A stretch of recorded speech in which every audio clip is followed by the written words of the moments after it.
So, ayun nga. Magtitimpla ako ng Milo.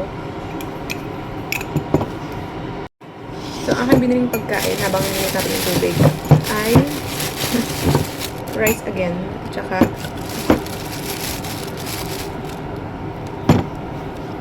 itong 5-5 squid. Di ko pa natikman to. Na-miss ko lang bigla yung Saba sa Philippines. Pero wala dito. So, nakita ko to sa groceries. So, iti-try ko kung anong lasa. Tapos, pag hindi ko nagustuhan, kaya bumili na rin ako nitong Spanish sardines. Ayan, 5-5 din.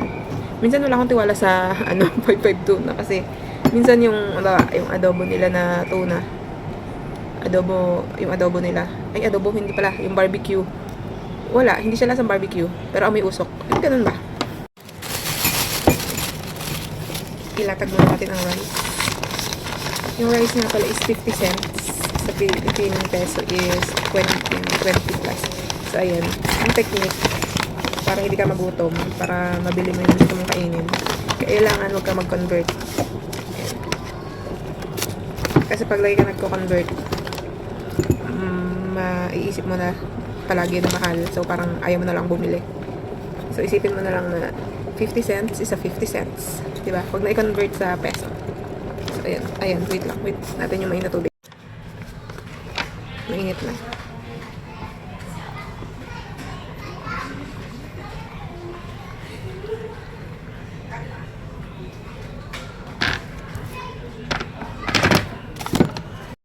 So, dahil hindi ko alam kung anong lasa ng mga binili ko na foods, kaya nag-decide ako na mag-Milo para panulak.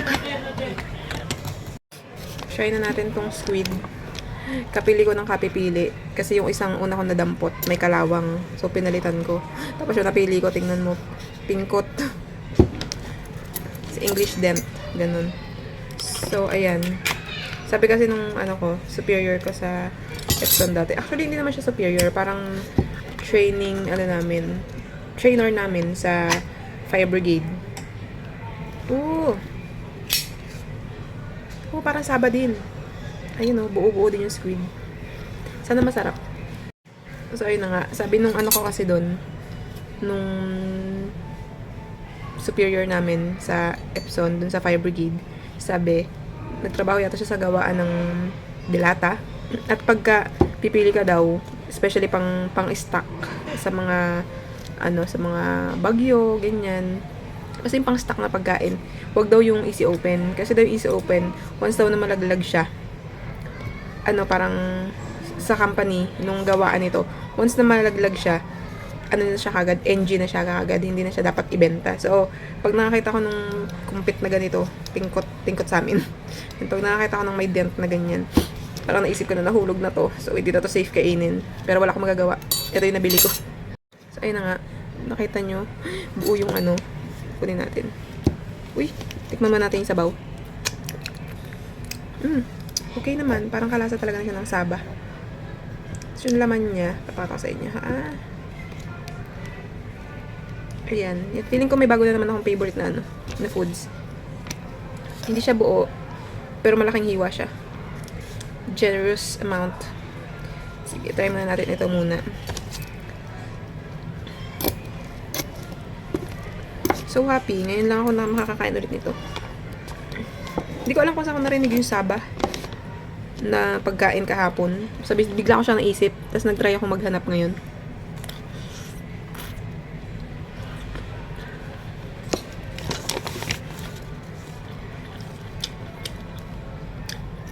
Okay naman. So, hindi ko nabubuksan yung Spanish sardines kasi okay naman siya.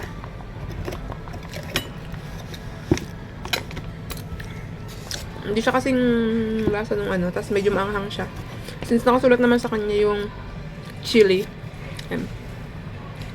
So, dapat nag-expect na ako na maanghang siya talaga. Pero hindi siya super anghang. Kaya ko pa naman.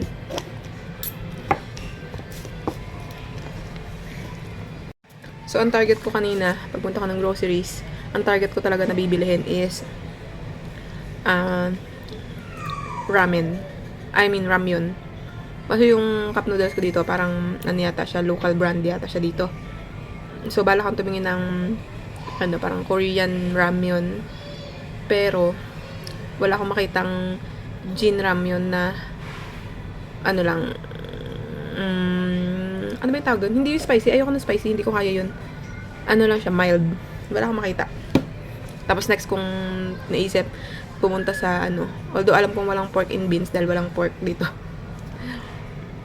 Tumingin ako ng baked beans. Tapos nag-isip ako, ano kaya lasa niya? Kasi sa pork in beans wala naman talagang pork, diba? Taba-taba lang na konti. Malay mo, mayroong ano. Tapos meron dun na parang mayroong chicken. Tapos bigla akong nakita to. So, ito na lang. Dun sa Sure.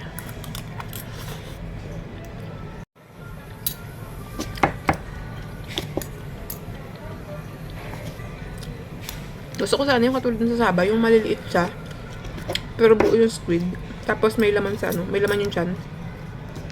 Favorite ko yung laman ng chan sa ano eh. Sa Saba.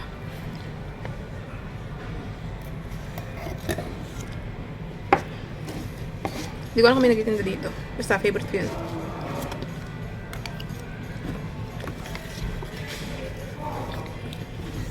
Ang presyo niya ay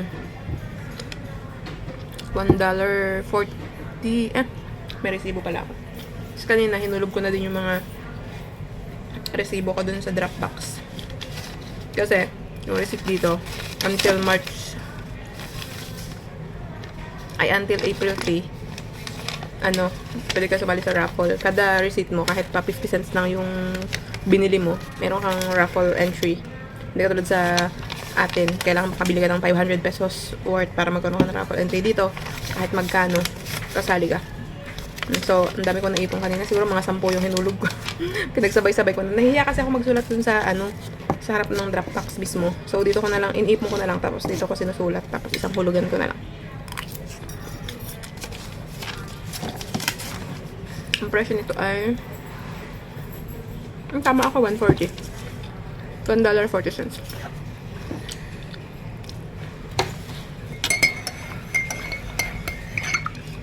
Kung i-convert nga sa pera natin, parang mahal siya. Kung iisipin. Pero hindi ko kasi alam kung magkano ngayon yung presyo ng sa atin, Saba sa atin. Pero pag kinonvert mo ng convert, sabi ko, magugutom ka. Kasi parang pag dito,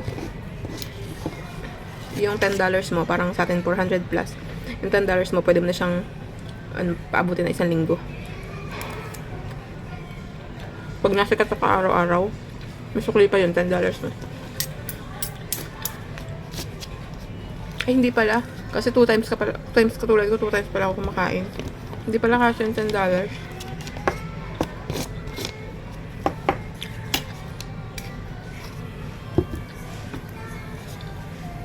At least, natawid ko yung dinner ko tonight.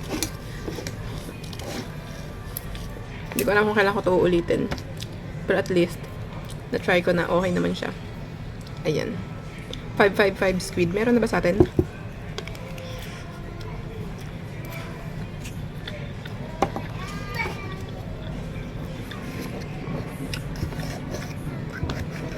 So, yun lang. Follow niyo ako sa TikTok at saka sa YouTube.